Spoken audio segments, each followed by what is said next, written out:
Hello, and welcome back, Chismosas y Chismosos. We are at part 3 of the Hassani Campbell case.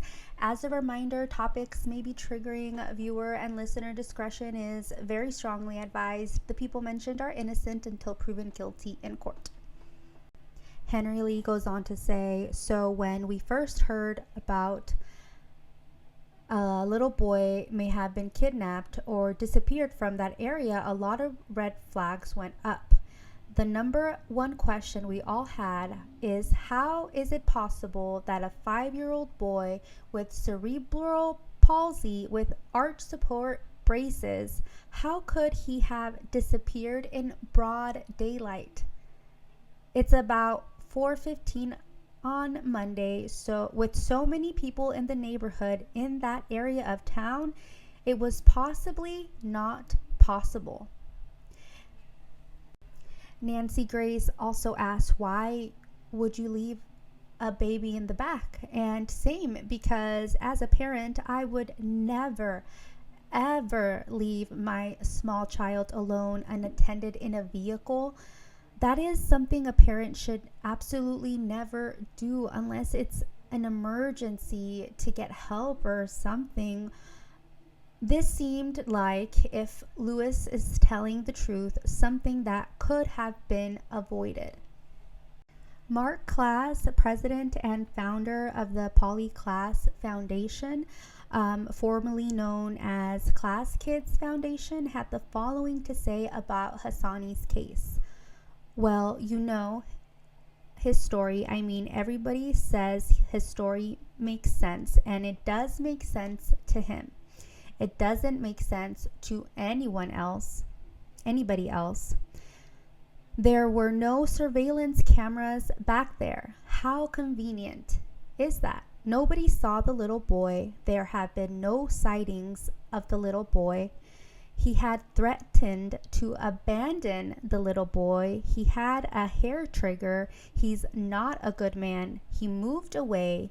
He's erased this from his history in his mind, and I think the police are absolutely correct. They needed to do what they needed to do at that point.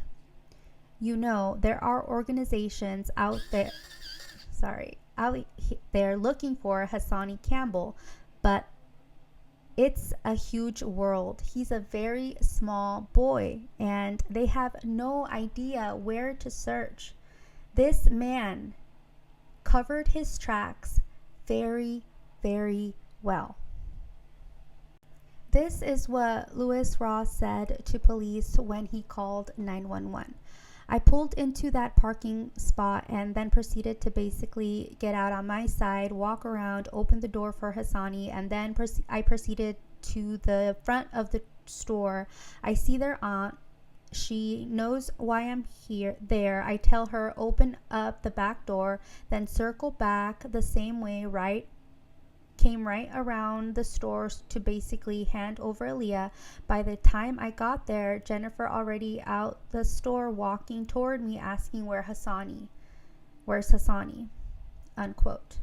When police arrived at the scene, investigators believed it to be a possible kidnapping, or maybe he was hiding somewhere. Oakland PD and canines were looking for Hassani everywhere, and rescue dogs were unable to track Hassani's scent anywhere. So the $1 million question that no one seems to be talking about is, what happened to Hassani Jamil Campbell? He was born on September 24th, 2003.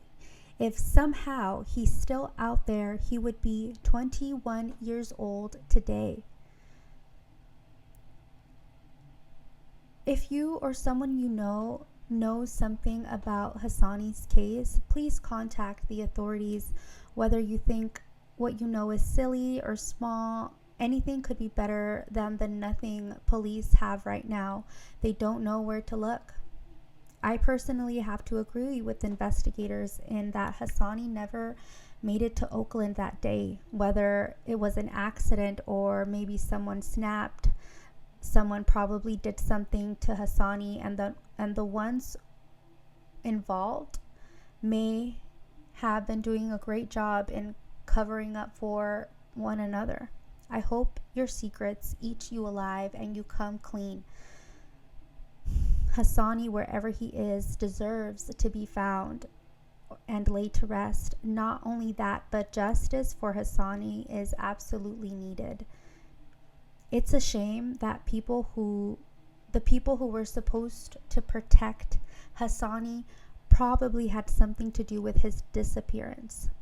It's time to speak up. It's time to come clean. Hassani deserves the truth. We've reached the end of today's episode of Bay Area Housewife of True Crime. Thank you so much for coming down the rabbit hole where I currently live. Stay tuned for the next episode on the next case. Make sure to follow me on all socials by the same handle. You can find me on Spotify, Apple Podcast, YouTube, TikTok at Bay Area Housewife of True Crime. If you like my content, do me a solid and rate my show wherever you listen. As always, I accept and respect your opinions. I welcome all comments, questions, case suggestions, etc. Call me, beat me at yayareahousewife@gmail.com.